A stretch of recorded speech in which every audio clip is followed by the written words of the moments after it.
2019 का वो साल आप सभी को याद होगा जब पुलिस कांस्टेबल की भर्तियां निकाली गई थी। लगभग 5,500 मेल कांस्टेबल तो वहीं 700 फीमेल कांस्टेबल की भर्तियां निकाली गई थी। सबके मन के अंदर सपने सजाए थे सरकार ने कि अब पुलिस के अंदर भर्ती निकलने के बाद सरकारी नौकरी मिल जाएगी और युवा आराम से चैन की नींद सो सकेंगे। लेकिन आपको बता देते हैं 2019 के अंदर साइलेंट घोटाला सभी बच्चों के साथ किया गया।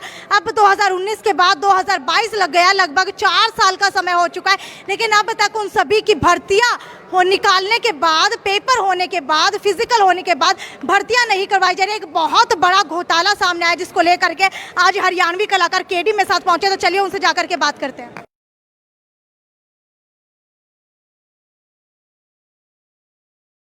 दुखियो सुखियो सारी भूल जा। जब इलेक्शन के 6 महीने रह जाएंगे, हम में से आते युवा इनकी रैलियां में जिंदाबाद के नारे लाते मिलेंगे, जो उनसे आज मुर्दाबाद के नारे लगा रहे हैं। ये सबसे बड़ी पीड़ा। उस टाइम पे पढ़ा लिखा नौजवान ये सवाल करने वाला नहीं होता कि भाई साहब उस टाइम आपने हमें जो दुख दिया उसका क्या जवाब है। हम थोड़े थोड़े में राजी हो जाए। एक बालक मान लो 100 जने ने रैली में लेके जा रहे हैं और मंच पे तय नेता ने नाम बोल दिया ना, और राजवीर क्या हाल है, वो राजवीर 6 महीने राजी रहूगा। अब नेताजी ने ऊपर तो बोल दिया, देखा अपनी आवाज, वो उनने राजी रखने खातिर कल्ला ही राजी रह जाओ, राजवीर ऊपर तय कह दिया। क्यों पागल हो रहे हो? नाम लेने से क्या हो जाएगा? क्या जान पहचान से हो जाएगा? उन बच्चों की सोचो। बहुत सारे घर परिवार ऐसे हैं भाई साहब जिनकी लोकल चौकी में भी जानकारी को नहीं भाई, जिनकी जानकारी है मंत्रियों से है, संतरियों से है, बैकडोर एंट्री होती है, सब कुछ होता है इस देश में, पेपर लीक होते हैं। पर जिन बच्चे की जानकारी नहीं है, मेहनत पूरी कर रहे हैं, उनका कसूर क्या है? जो रोज पढ़ते हैं बेचारे, उन बच्चों के लिए आवाज हम सब ने उठानी पड़ेगी। सबसे पहला कदम तो यही लेना पड़ेगा कि सबको एक मंच पे आना पड़ेगा, इकट्ठा होना पड़ेगा। हर नौकरी वाले को छोटे छोटे दड़िया में बट जाओगे तो तुमने कदे प्रशासन तक काबू कर लेंगे और कदे न सोचेंगे कोई जरूरत को नहीं। मैं बता रहा था, वीडियो भी आपने देखी होगी, ये सरकार हम सबको YouTube की ऐड मान रही है। YouTube पे ऐड नहीं आ करे, उस ऐड ना 5 सेकंड में उसकी पड़ा बटन दाब दिया करो, आगे लेकर जा गाना देख लो। इस सरकार ने अपना काम धंधा देखना, तुम सारे उसके लिए YouTube की ऐड हो। जैसे युवा आगे आएगा ये बटन दाब देंगे, तुमने साइड कर देंगे, पुलिस के द्वारा कर देंगे, पुलिस आगे बटन दाबेगी या कुछ भी करेगी, स्किप वाला बटन दाबकर तुमने साइड कर देंगे। अरे इनमें तो भाई गाना देखना, अपना काम धंधा देखना है। इनको ये देखना ठेकों से कितनी कमाई आ रही है, इनको ये देखना किस पुल में कितना लूट सकते हैं। इस देश के जो नौजवान है, जो भविष्य है, जिनकी वजह से देश का नाम रोशन होता है, जो आगे जाके देश को आगे लाने का काम करते हैं, उनका गला दबाया जा रहा है, उनकी गिट्टी गोटी जा रही है। और ये तब तक दबाया जाएगा जब तक आप आवाज नहीं उठाओगे। एक हैशटैग मैंने भी चलाया था, एक मुहिम मैंने चलाई थी जिसमें हम सरकार को टैग करके, ट्विटर पे हो, कोई फेसबुक पे हो, आज के टाइम सोशल मीडिया बहुत मजबूत है और ये मीडिया के साथी भी आपका सबका धन्यवाद करता हूँ कि आप इन युवाओं की आवाज बढ़ने के लिए हर जगह पहुंचते हो। नहीं तो बहुत सारे मीडिया के साथी ऐसे भी हैं जो पहुंचा कर जड़न दिखता हो, ऐड मिलेगी आड़ तक किसकी पट्टी चलाऊंगे, वो साइड में पट्टी नहीं चला कर, एक नाम चले जावे दुकान वाले का, फलाना फर्नीचर, और मुद्दा के बरा मौत खाओ। तो आप लोगों का धन्यवाद करता हूं कि आप इन बच्चों की आवाज उठाने हर जगह पहुंचते हो और इन बच्चों को इतना कोऑपरेट करते हो। आपकी आवाज से ये आवाज दूर तक जाएगी। हम सारे इकट्ठे होकर इस आंदोलन को सिर्फ हिसार तक सीमित नहीं रखेंगे, इस आंदोलन को 100 लोगों तक सीमित नहीं रखेंगे, 200 लोगों तक नहीं रखेंगे। इस आंदोलन को, इस आवाज को लाखों लोगों तक लेके जाएंगे और दिल्ली तक लेके जाएंगे। कौन कौन तैयार है दिल्ली तक आंदोलन लेके जाने में? एक चीज मैं बता दूं साथियों, आंदोलन में सबसे बड़ा डर युवा साथियों को क्या होता है? सबसे बड़ा डर, खासकर पढ़ने वाले बच्चों को, उनको डर होता है पुलिस केस का। सब आगे आना चाहते हो, आप सब में जुनून, आप सब नू चाहो अड़ांगे और लड़ांगे, लेकिन एक डर होता है कि पुलिस केस ना मिल जाए। इस डर के आगे भी खड़ा होना पड़ेगा। आप में से अगर 100 आदमी हो तो 5 आदमी से छांट लो जो के मैं अड़ूंगा, जिन्हें नू लगता हो मेरे पे केस लग गया, पाछे भी कुछ नहीं, कोई दिक्कत नहीं, घर परिवार में टेंशन नहीं आनी भाई। जो नू हो कल्ला है, सारा घर का काम वो करे, सारी चीज वो करे है, वो तो बेशक पाछे रहे जो जिस पे जिम्मेदारी है। अगर आजादी से पहले अंग्रेजों के टाइम में आज अपने को डरा दिया जाता है, यार दोस्त कह दे ना खड़े केस लग जाएगा, अपनी माँ कह दे बेटे उड़ना चाहिए घर रह जा, बाबू कह दे रहने दे, सब दबा के रखते हैं। किन्ना नहीं जाना, नहीं जाना, नहीं जाना, और जब तक नहीं जाओगे आवाज नहीं उठेगी। आजादी से पहले अगर भगत सिंह की माँ ने ये कह दिया होता कि बेटे तन्ने नहीं बोलना और थोड़ा देश पड़े आजाद कराना, ये करा लेंगे। चंद्रशेखर की माँ ने ये कह दिया होता ना बेटे तन्ने नहीं जाना, राजगुरु सुखदेव के माता पिता ने कह दिया होता बेटे तन्ने नहीं जाना, तो आज भी हम गुलाम होते और हैं आज भी गुलाम। वो अंग्रेज गए, दूसरे आ गए, और इन दूसरे ने तो और बुरा हाल कर दिया। क्योंकि पराया आदमी कोई दुश्मन मार के चला जाए उसका इतना दुख नहीं होता।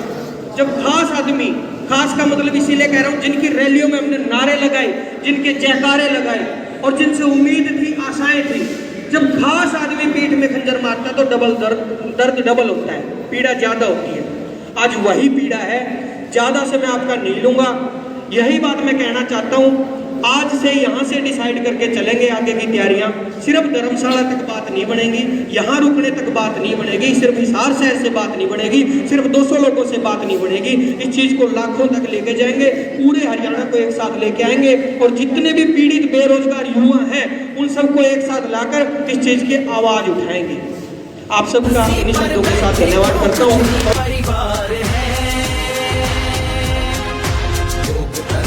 लोकमत का ये कैसा अधिकार है। आज हरियाणा की राजनीति पर कुछ परिवारों का कब्जा हो चुका है। कहीं इनके भाई, कहीं भतीजे, कहीं इनकी माँ, कहीं बाप बेटे, हर तरफ परिवारवाद का बोलबाला है।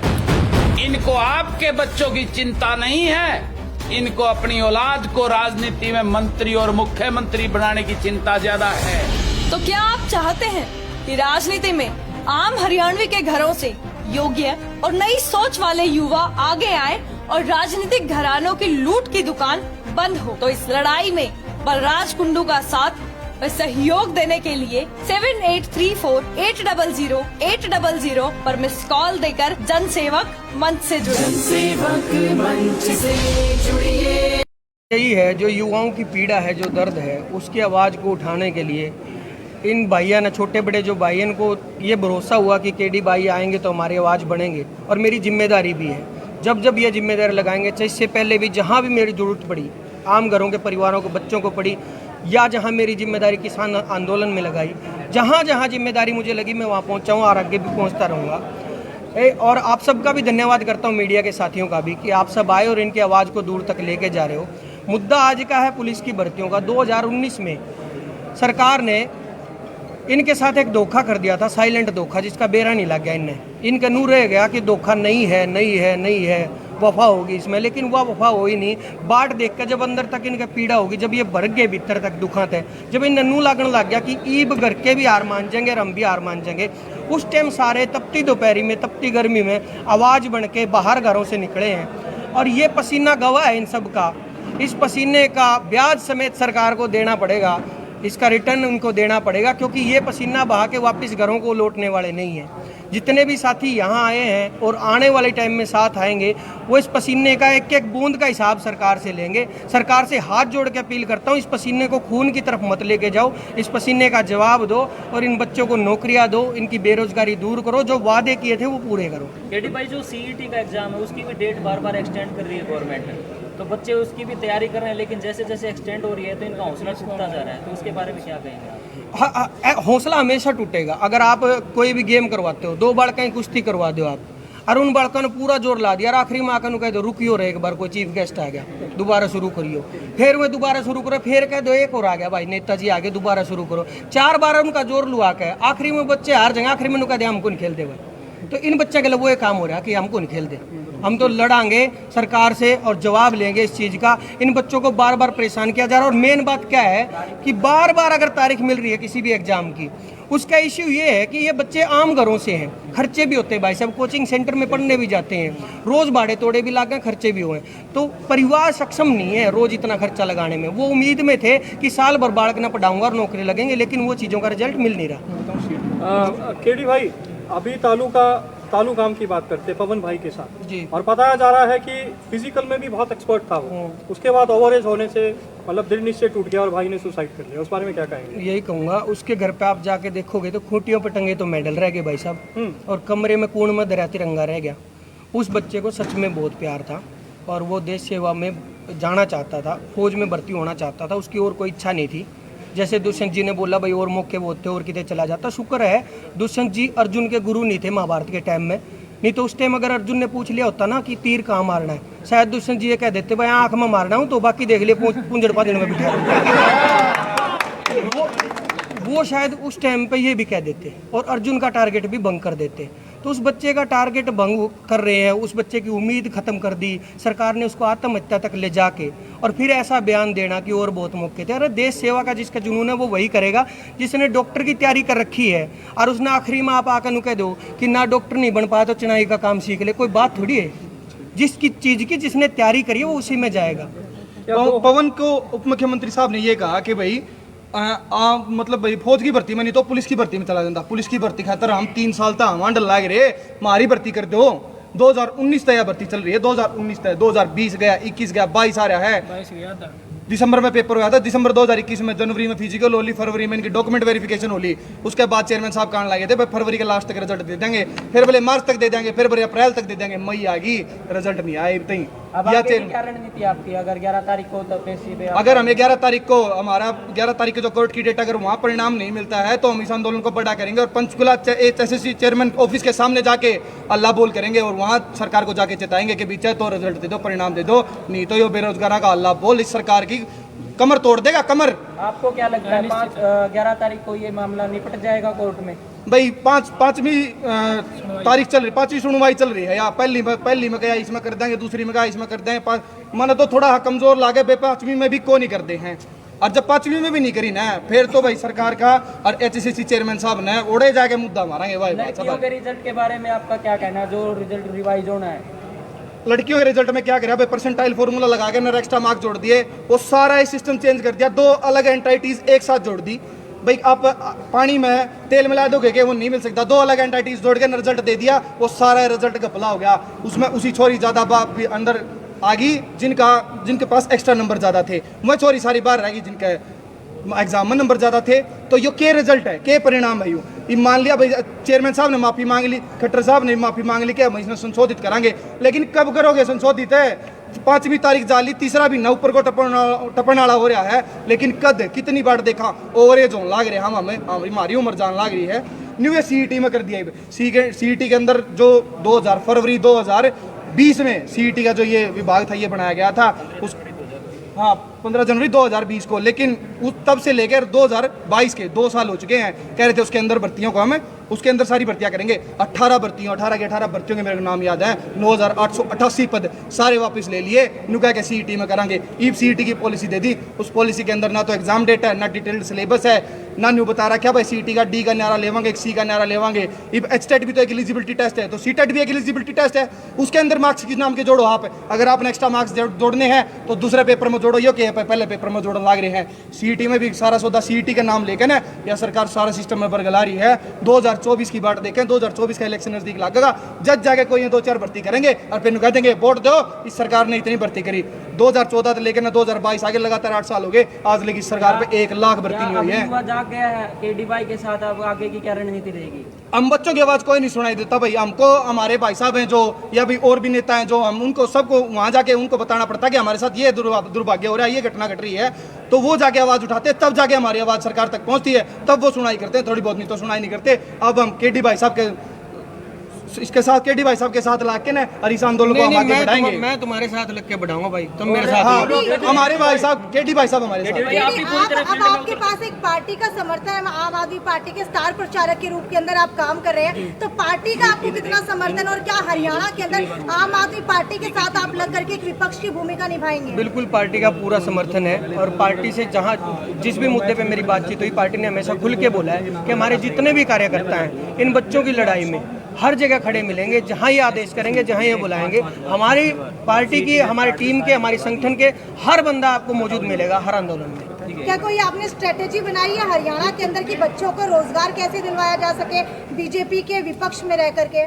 देखो, रोजगार दिलाने में सबसे पहला काम होता है नियत। नियत जब सरकार की होती है तो रोजगार के विकल्प भी होते हैं, बहुत सारी चीज़ें ऐसी होती है जो सरकार अगर करना चाहे बच्चों को आगे ला सकती है, और तब हम कह सकते हैं कि ऑप्शन नहीं है जब अपने पास पद खाली ना हो। हर चीज़ में पद खाली हैं, हर चीज़ में वैकेंसीज हैं, लेकिन ये लेने नहीं लग रहे। ये सरकार पे इस चीज़ का लोड मान के चल रहे हैं कि कल को इनको तनख्वाह देनी पड़ेगी, कल को ये खर्चे होंगे, वो होंगे। ये सारी चीज़ों का अपना घर बनने में लगे हुए हैं, ये ठेकों से अपना घर बनने में लगे हुए हैं। जो जो चीज़ें इनके पास डिपार्टमेंट है उनसे अपने घर की तरफ तो सब कुछ खींच रहे हैं, लेकिन इन युवाओं को गरीबी की तरफ और लेके जा रहे हैं, इनको मारने की तरफ, आत्महत्या की तरफ लेके जा रहे हैं। और जहाँ तक बेटियों का सवाल है, अभी जो जिक्र हुआ कि लड़कियों की भी भर्तियाँ नहीं निकली है, उनका रिजल्ट नहीं आए हैं, तो मैं सरकार से अपील करता हूँ बीजेपी से, एक तो सबसे पहले अपने नारे में बदलाव करो। जो आपने कहा बेटी बचाओ बेटी पढ़ाओ, उसमें एक नाम और ऐड कर लो, बेटी बचाओ फिर उसने पढ़ाओ फिर उसने हटाओ।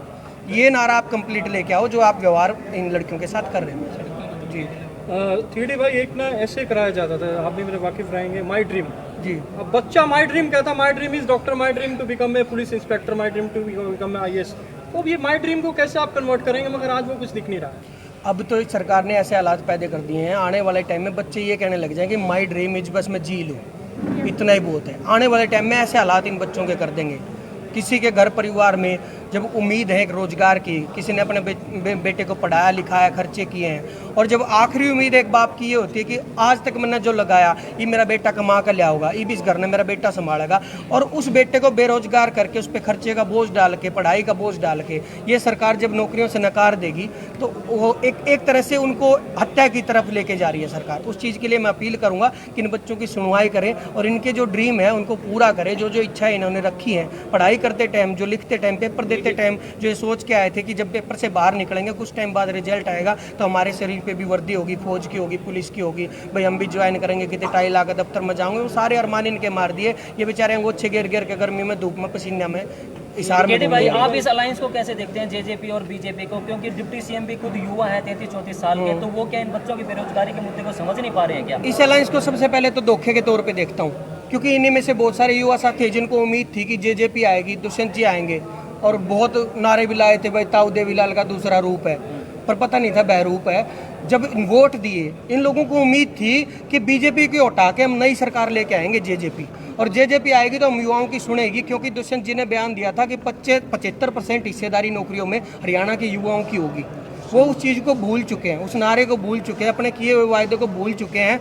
इन सब के वोट लेके इकट्ठा करके और जाकर नुक के नू बीजेपी की जोड़ी में दरियाए लियो संभालो, इन पता मैं लिया अब तुम संभालो, दोबारा फिर लूट की प्रक्रिया शुरू करो जैसे हम लूट रहे थे। जेडी भाई जी, अगर 11 तारीख को ये फैसला नहीं होता कोर्ट में पुलिस वाली भर्ती का, और ये बच्चे अगर आगे आंदोलन को शुरू करते हैं, तो आप इनका कितना सहयोग करोगे? बिल्कुल हर जगह जहां बोलोगे। मैं यूं भी नहीं कहता कि मेरे को मंचों पे आके बोलना है, मेरे को मीडिया पे आके बोलना है। जहां जो भी बालक मेरे तक फोन करेगा, आवाज लगा, अपना खुद का या कुछ चमकाने का या सामने आने का, जहां जैसी ड्यूटी आप लगाओगे, मेरी ड्यूटी इन बालकों ही पानी पियान में भी ला दोगे, उड़ा भी आऊंगा मैं। क्योंकि युवाओं का आप पर इतना विश्वास है कि एक युवा होने के नाते आप सभी, इसलिए आप सभी से रिक्वेस्ट करी थी कि आप इनकी आवाज़ सुनोगे, तो आशा यही है कि आप भी आगे इनके साथ। सिर्फ इनका विश्वास नहीं, मेरी जिम्मेदारी भी है, मेरी जिम्मेदारी भी है। अगर 4 लोग मिलके मुझे एक छोटा सा कलाकार बना रहे हैं, मुझे ऐसा बना रहे हैं कि मेरी 4 लोग आवाज़ सुन लें, तो मेरी जिम्मेदारी उस आवाज़ को बंद ना रखूं, उस आवाज़ को चुपचाप कमरे में ना रखूं, उस आवाज़ को लेकर के तेजी में ना सोऊं,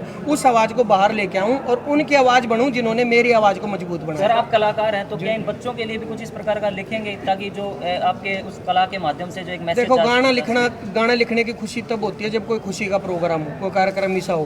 भाई उस दिन लिखूंगा जिस दिन इनकी नौकरी लगी, रोजगार इन्हें मिल गया, उस दिन जरूर लिखूंगा कि हमारे भैया के, हमारी बहना के सपने पूरे हुए। जब पीड़ा जब होती है ना, दर्द जब होता है, तब कोई गाना सब भीतर था इतना जल्दी निकलता नहीं। फिर भी हम कोशिश करेंगे शब्दों में या गाने के थ्रू इनका दर्द बयां करने की।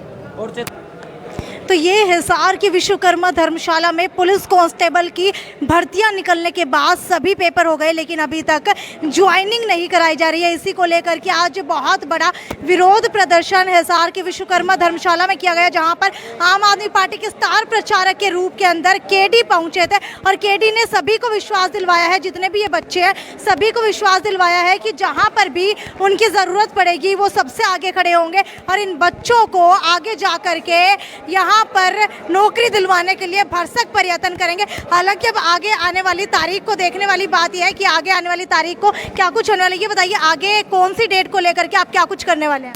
मैम मैं आपको बता दूं, ये हरियाणा पुलिस का जो केस है कोर्ट में पेंडिंग है, इसकी 5वीं तारीख है 11 मई को। हाँ।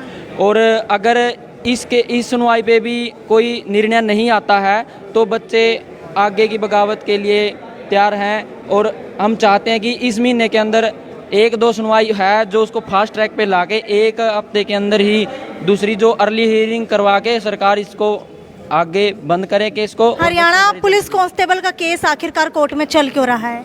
मैम ये HSSC की गलती के कारण ही चल रहा है। उन्होंने जो फीमेल कांस्टेबल का रिजल्ट निकाला था उसमें फॉर्मूला गलत लगा दिया मैम, वो बच्चों की गलती नहीं थी, तो उसकी वजह से उस पर केस हुआ है मैम। और उस केस को अब इतना लंबा खींचा जा रहा है पिछले 5 महीने से, अभी तक प्रॉपर रिप्लाई तक कोर्ट में जारी नहीं। कितने बच्चे हैं जो इस भर्ती के लिए अभी तक बैठे हैं?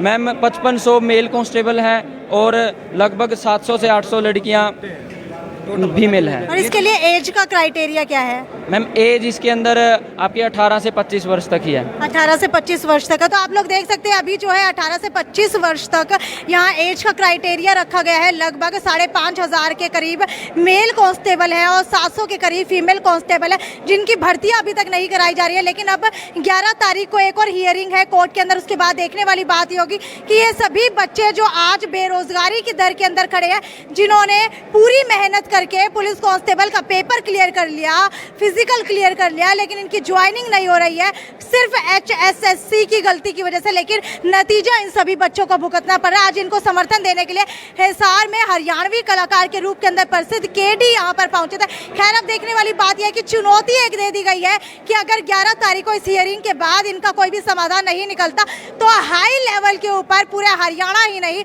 पूरे देश भर के अंदर प्रदर्शन किया जाएगा। सभी बेरोजगार इकट्ठा होकर के अब सरकार का घेराव करेंगे। खैर अब देखने वाली बात है कि आखिर आगे क्या कुछ होता है। तब तक इस वीडियो को ज्यादा से ज्यादा शेयर करते रहिए।